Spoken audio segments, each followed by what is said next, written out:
the characters become emotionally or physically scarred, not the players. Welcome to Cardboard and Wine, Episode 2. I'm Mamie. And I'm Josh. Grab a glass, pull up a chair, and let's talk about some games.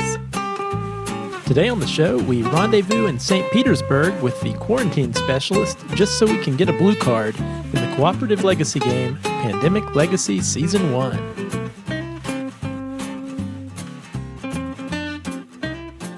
Hi, Mamie. Welcome back. How's it going? I'm good. How about you? Pretty good. Pretty good. Tomorrow is President's Day, and I don't have to go to work, so that's exciting. That is exciting. You and the kiddos are off school. I unfortunately do have to go to work, but it's a beautiful day today. I know. It was so nice. We finally got some sunshine after all these cloudy winter days we've been having. The kids and I got to get outside for a while. I know. Being cooped up in the house can be great because you can do things like play some board games, but that gets old after a while. You need some fresh air. Definitely. It was so nice tonight. We could see stars. I don't even know when the last time was we saw stars. I know. It has been a while. How's the gaming been this week? Well, pretty good. It's been a busy week. I haven't been able to spend too much time gaming. I guess the last time before this weekend was Tuesday. We had a few friends over Tuesday night and sort of had an impromptu game night. We broke out Clank, which we've both been really enjoying playing, and Photosynthesis, which I love. We'll have to talk about it more at a later date. And then the rest of my gaming energy this week has gone to playing Pandemic Legacy, so we could talk about it today. Yeah, that's right. We finished it. So our review today of Pandemic Legacy will be based on completing the entire campaign. Today, this morning, we completed the entire campaign. It is fresh on our minds, folks. We definitely played some Pandemic Legacy. I got a chance to play a few different games. We have had some fun with Clank and Photosynthesis lately. That's true. You know, Clank, I love that dragon attack mechanism with the generating the Clank and putting the cubes in the bag and pulling them out. That's just, I don't know, the level of excitement that generates. It ramps up the intensity for sure as you start to get where the dragon's pulling more and more cubes.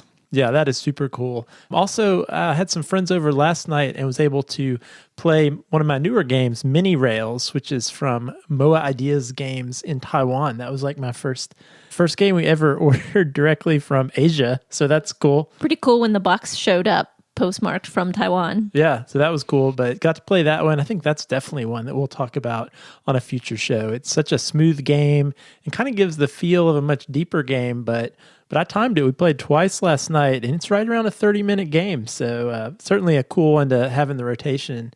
And also, big news. Yeah, speaking of boxes that arrived. Gloomhaven arrived this week. Josh has had the rule book in his hand pretty much from the moment it arrived. Yeah, I guess it is kind of funny. I didn't notice that. I'll walk downstairs from the bedroom and I'm carrying the rule book, and then I'll walk upstairs to the bedroom and I'm carrying the rule book. That's true. Trying maybe through osmosis. I'm hoping to. And lots of visits to Bass Pro Shops. Yeah, that's true. So a couple things. One, as we record this, it's actually a miracle we're getting this recorded because I have the very first scenario of Gloomhaven set up on the dining room table right now.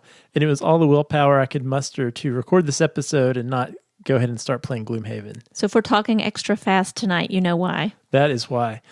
Yeah, but I will say one thing I did this week that was gaming related, although not game playing, was organizing that beast of a game. If you've seen it, the box is enormous. I would say that's definitely our biggest box. But, you know, I think it's the type of game that definitely would benefit from a storage solution. But I priced out some of the broken token inserts and others, and it was $75 for an insert, and said no to that. So I visited Bass Pro Shops and bought a few Plano boxes. So I think the cashier at Bass Pro Shops must think I have quite the collection of fishing lures, given the number of boxes I've purchased over the past couple days. If only he knew that instead they're full of board game components. That's right. So anyway, we have lots to say about our feature game this week. So let's jump right in and talk about Pandemic Legacy Season 1. And I'll say from the outset, we're going to do our best to avoid any spoilers. So we're going to talk about the game in general terms and only refer to game components and gameplay that's shown in the rulebook upon game start. So if you were to go online and look at the PDF of the rulebook, everything we talk about on the show could be gleaned from looking through that. So we're going to do our best to not spoil any surprises or secrets that you would uncover when you play Pandemic Legacy.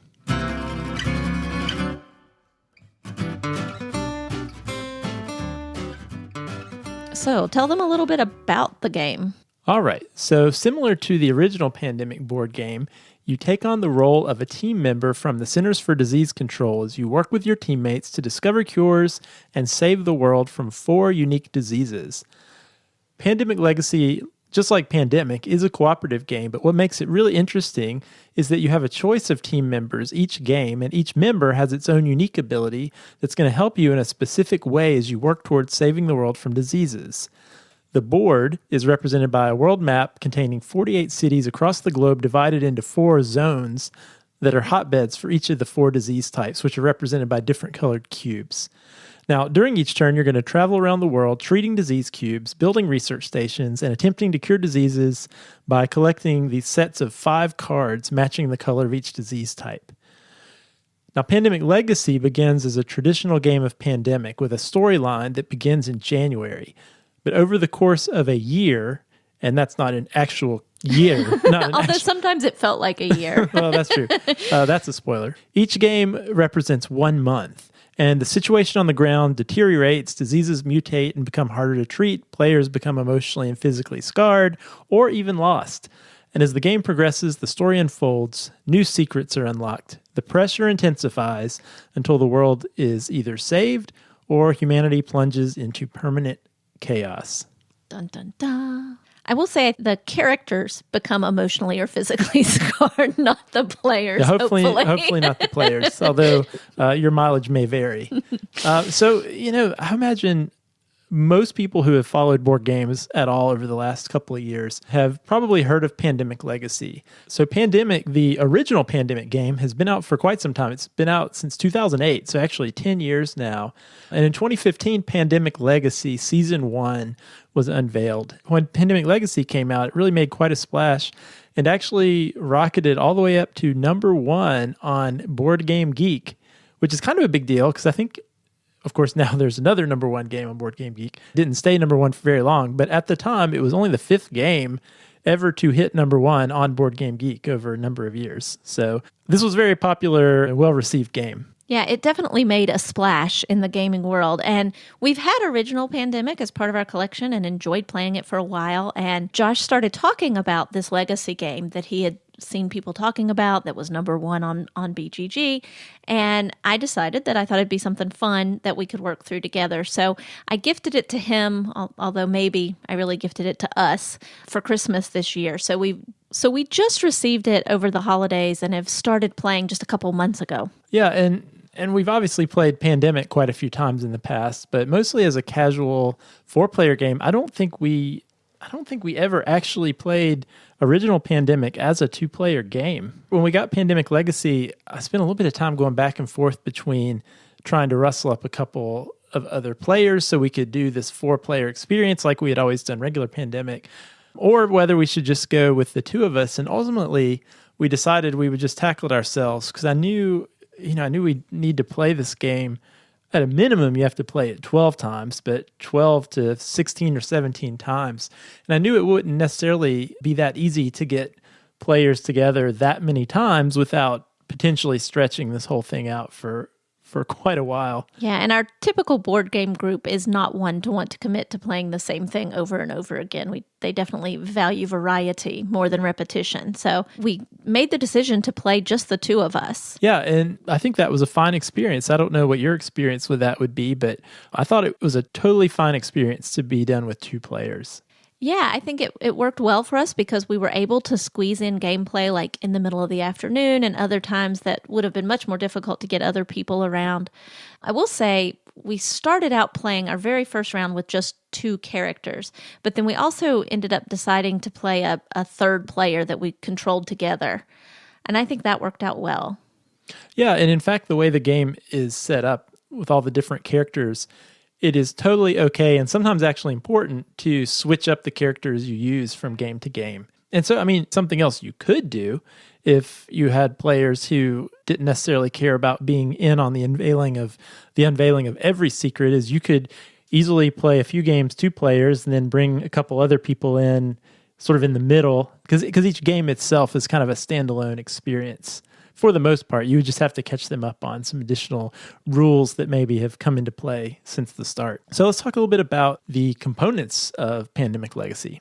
Yeah, I mean, components wise, it's pretty much just like Pandemic. The cards are good quality, the cubes are nice, the board's clear. There aren't really any, I don't have any real complaints about that. Yeah, I'll say one minor quibble I have. One of my jobs in the game was to, anytime we unlocked some new secrets. Yeah. So I should say these new secrets are unlocked, and this is not a spoiler at all, but the box comes with a number of boxes that are sealed up that you'll open throughout the game, and also what they call these dossiers, which sort of are like these four, if you're familiar with advent calendars. They are like an advent calendar. Except this is a spoiler, there's no chocolate inside any of the dossiers, any of the Pandemic advent calendars. So there are four of these, and they have all these little windows that you have to open throughout the game. And they're in sort of random order. So there are ones that have letters, and then there are ones that have numbers, and there's like 40 or 50 of these. But they're in totally random order on each of the dossiers, on each of the four sheets. But then also the order with which you unlock them is also in a random order. So sometimes throughout the game, not uncommon situation would be maybe you unlock 5 or 6 different things at one time. And so it actually sometimes took a lot of time to hunt down which doors were where. Yeah, I'm not sure what the designers were thinking with that. I mean, my mind thinks that why are they not in numerical and alphabetical order? I wonder if they thought that the searching through the dossiers was kind of part of the adventure. I don't know that it necessarily added much, but that's the only thing I can think of for why they would design it that way. Yeah, I will say that part didn't necessarily get my heart racing all that much.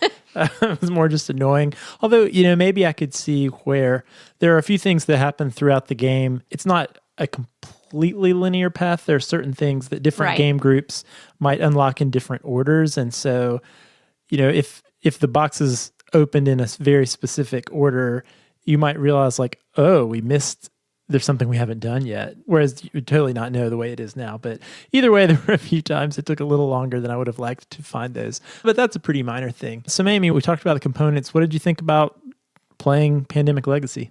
So at its core, the gameplay of the Legacy game is really similar to the original Pandemic. Since that game's been out and around for a while, I think most of you are probably familiar with that.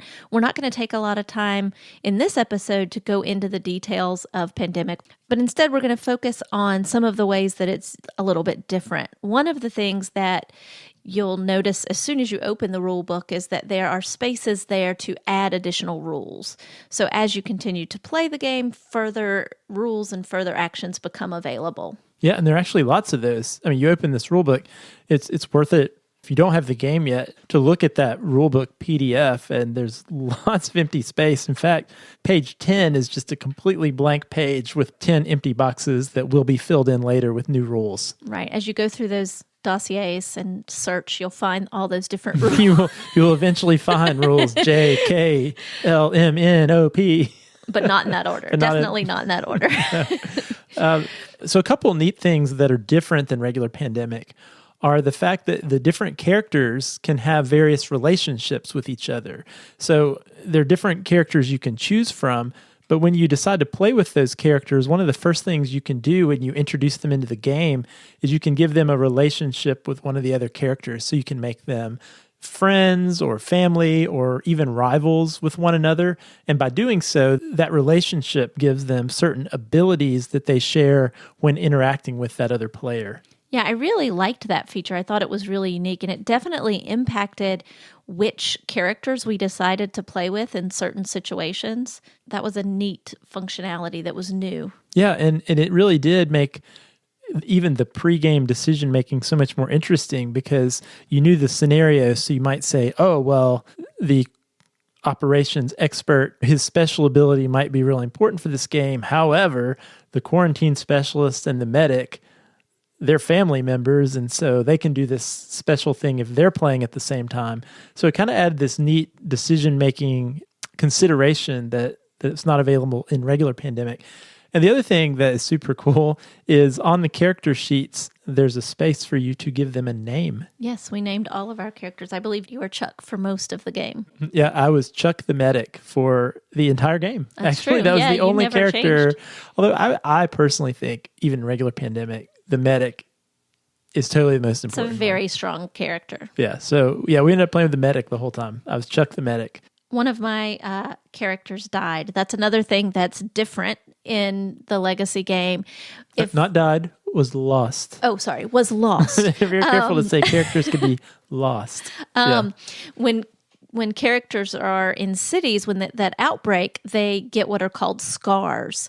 And if your character gets more than 2 scars, they're lost. And so one of the characters that I played for a lot of the game was Jane. She was the researcher, and she ended up being lost. Yeah, things did not end so well for No, Jane the poor researcher. Jane. Yeah, and we had a little bit of sadness when Jane the researcher. We had been through a lot together, and so it was a little bit traumatizing. I felt angry at the game. Yeah, that was definitely a moment where we were angry and frustrated. Yeah, I guess the last big thing that's different from original Pandemic is cities that get outbreaks. And so we should mention these outbreaks, just like regular Pandemic, a city can house up to 3 cubes of each disease type. But if a 4th cube comes in, that triggers an outbreak and disease spreads to all the adjoining cities. However, in Pandemic Legacy, that impacts the panic level of that city. And so after the first outbreak in a city, it becomes unstable. And you actually go in, anytime this happens, there's a sticker sheet, and you go in and you put a little sticker indicating the city's unstable, which really has no effect on gameplay. However, the second time an outbreak occurs in that city, the city begins rioting. And you put a new little sticker it's an even more ominous sticker. And beyond that, it actually has some gameplay consequences. So a rioting city, you actually can't do the charter flight action to move in and out. So it just gets a little trickier to navigate in and out of rioting cities. However, if it outbreaks some more, it eventually becomes a collapsing city. And finally, if you're really unlucky, or in reality, if you're just not paying attention at all, it will become a fallen city. And fallen cities require you to discard 2 cards of that color just to enter the city. That actually never happened to us. Luckily, we were able to avoid having any fallen cities. Yeah. But we definitely had quite a few that ended up rioting. Oh, yeah. Yeah, that's unavoidable. I mean, I should mention, too, if your character is in a city when it falls, your character is lost and out of the game forever. Not dead, but lost. No, lost. Yeah.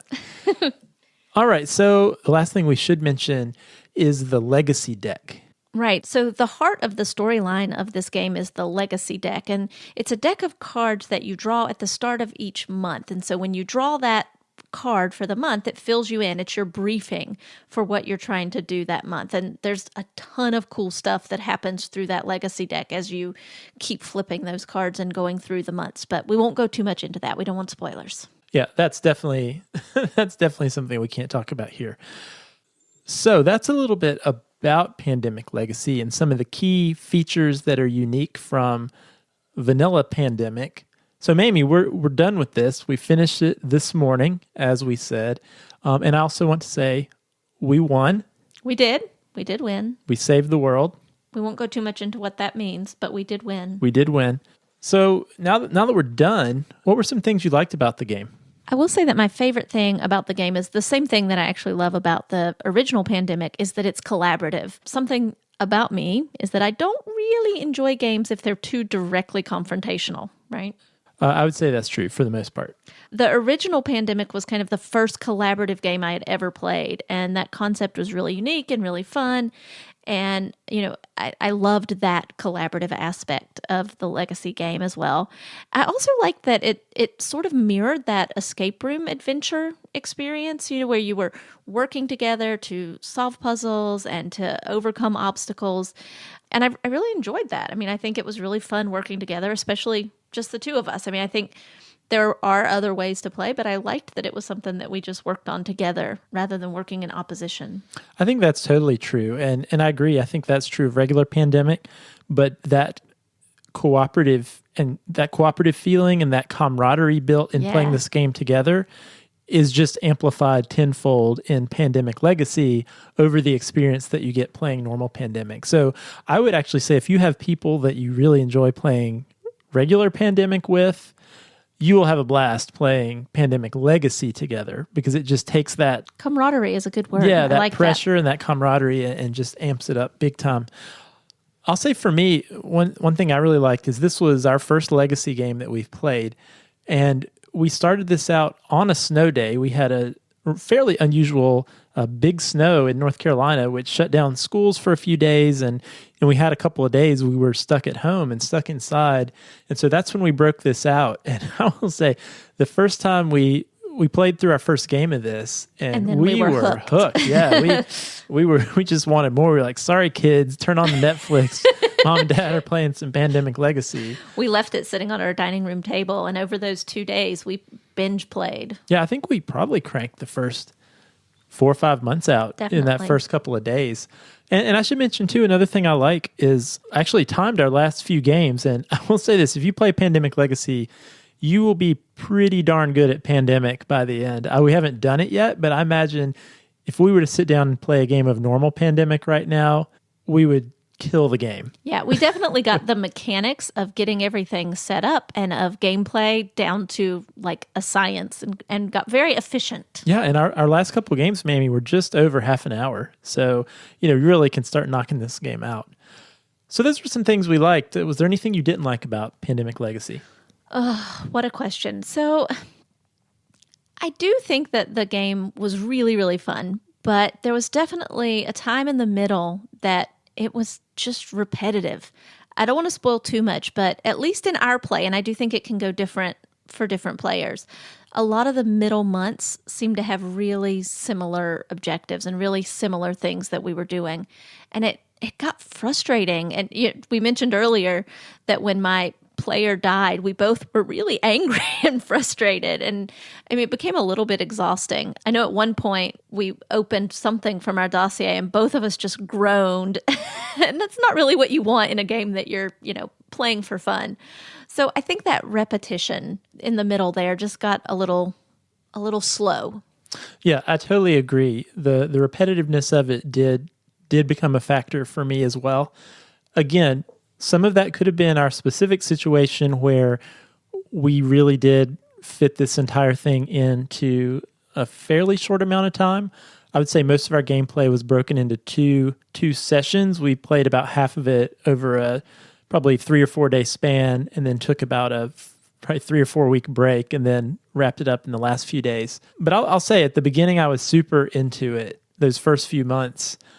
But I think if this game would have ended after 6 months of the campaign, it would have been a definite 10 out of 10 for me on Board Game Geek. So fun. But my excitement really did kind of wane as the campaign drug on. And I totally agree. There were a few times, we would open up a new objective and be like, oh. So, not again. Yeah, so I totally agree with that sentiment, Mamie. So I guess related to that, in general, how did you feel playing this game? What did Pandemic Legacy evoke as you played it? Yeah, as I said, I think my feelings kind of changed over the course of the game. And to some degree, I feel like they probably mirrored the theme, right? It might be what it was like if you were actually trying to save the world from epidemics. At the beginning, I was like full of adrenaline and excited and ready to go. We binge played over that snow day and I wanted to keep playing more. But in the middle, it just became intense, but also monotonous. And I think we felt a little hopeless and discouraged, like we were never going to save the world. But towards the end, I definitely kind of had a resurgent of hope and excitement. And, the last couple months I thought were really fun. So, it kind of waxed and waned. And in the end, I have to be honest, I was kind of just glad it was over, which is not necessarily how you. Yeah, and that's kind of a unique feature of a legacy game, perhaps. And what I would be interested to see is in you and I, if we tackle another legacy game or two, if we have the same reaction to those repetitive plays as we continue through a campaign as we did with Pandemic Legacy. Because one thing I think the legacy game encourages you to do in a way that a traditional board game doesn't is because there's a finite ending, you feel a little bit of pressure or obligation to complete it. Right. And so it puts a little extra incentive to keep playing it or to choose that game because you feel like you're not done until you've played a certain number of times or completed a certain number of objectives, and it can start to feel like work in a way a sit down and play normal board game would do. So I'd be curious to find how we feel playing different legacy games in the future. Yeah, I definitely think it would be interesting to sort of tease out if that was something specific to this game and the way it was structured and designed, or if that's just a component of playing this type of game. We'll have to try another one so we can figure it out. Yeah, so what I thought about a little bit was who to recommend this game for. So one of the things we normally like to ask is, when would we break this game out? And that you can't really answer that question, because now that we've completed Pandemic Legacy, we probably won't play it again. Maybe switching the question, who we would recommend this to. And what I would say is, if you are someone who really likes the game Pandemic, you will really love Pandemic Legacy. If you're somebody who is lukewarm on the game Pandemic, you might be intrigued by the legacy aspects at the beginning, but it's worth noting that at the end of the day, at its core, it's still Pandemic. Yeah, and it's 12 months, which can mean 12 gameplays, or depending on how you succeed in those months, more than 12 gameplays of Pandemic. So I think you have to think about that. Yeah, and we didn't say this, but so this game will be completed. This legacy deck moves you through the game, and you will be completed in a minimum of 12 games and a maximum of 24 games. So even if you were to lose 2 times in a row in a month, the game moves you forward. And so you will play this game from 12 to 24 times, which I've heard a drawback some people have towards Pandemic and legacy games in general is the fact that you play it a certain number of times and you're done and you can't play it again. However, like us, Mamie, if we look at our plays of all the games we own, the percentage of games that we have played 15 times is very low. Yeah. So actually, Pandemic Legacy, I should look that up, but I would say Pandemic Legacy is in the probably definitely top 10 of plays in all the games we own. So that's a good number of plays for the value of the cost of this game, I would say.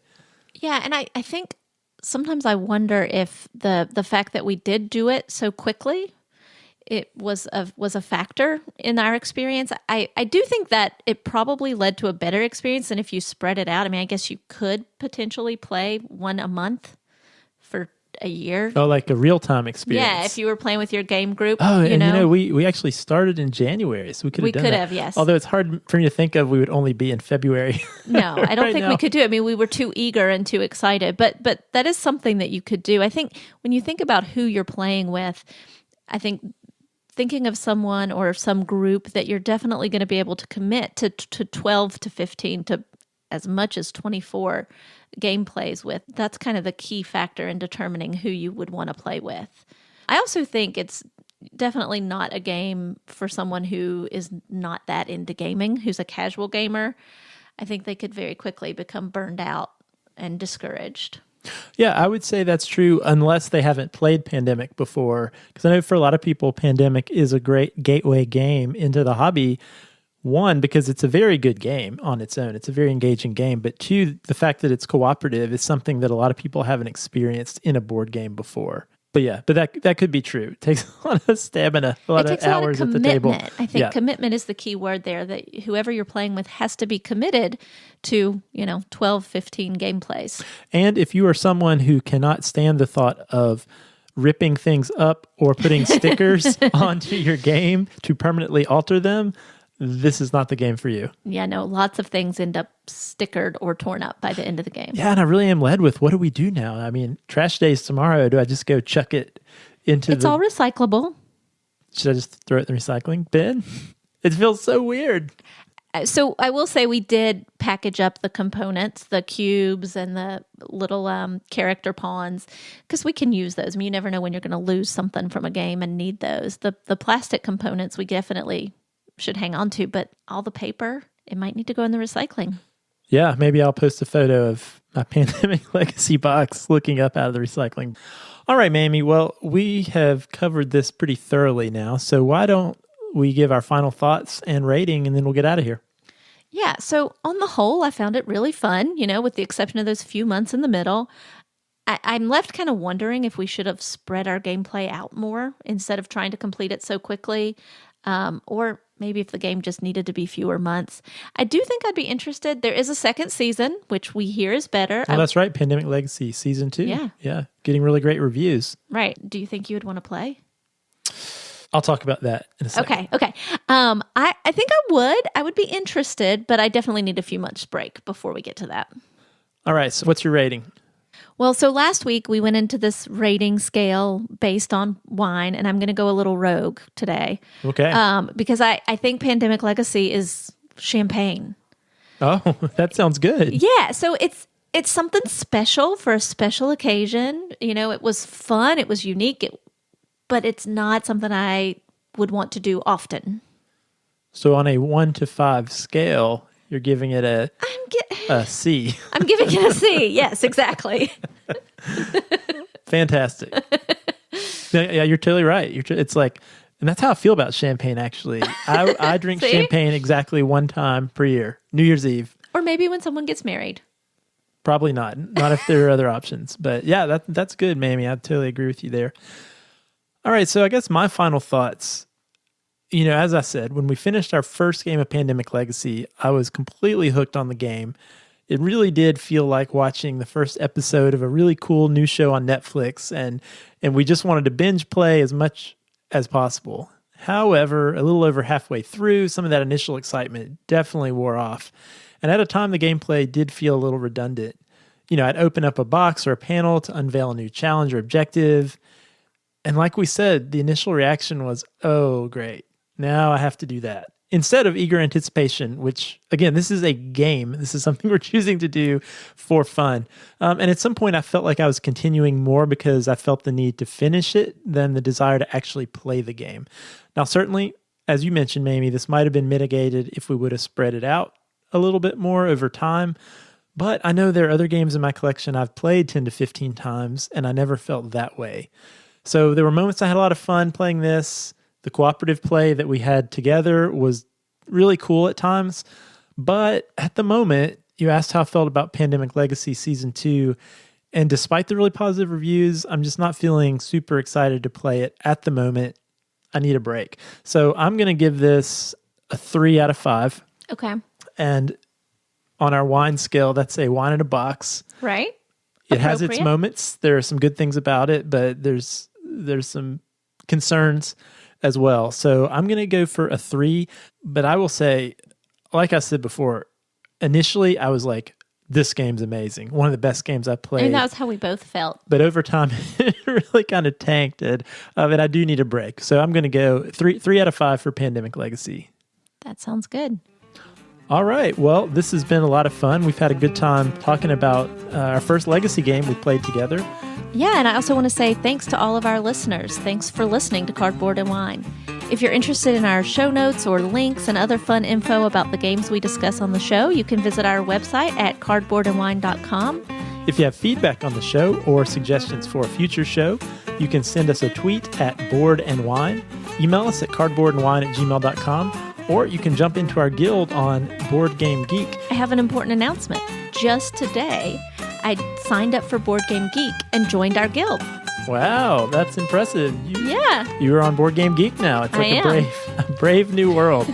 Well, that is really cool. You know, you can add me as a friend. I don't think I have any friends on Board Game Geek. You can be my first Okay, we should be friends. Well, that's really cool. Well, I wanted to also mention something new. I created an Instagram account. Oh, nice. So we are at Cardboard and Wine on Instagram, and we both love taking photos of games. So we've got some up there if you want to connect with us that way. You can also leave us a review on iTunes as a new podcast. It's really great to get the feedback, and it helps new listeners discover our show. All right. Until next time, cheers and happy gaming.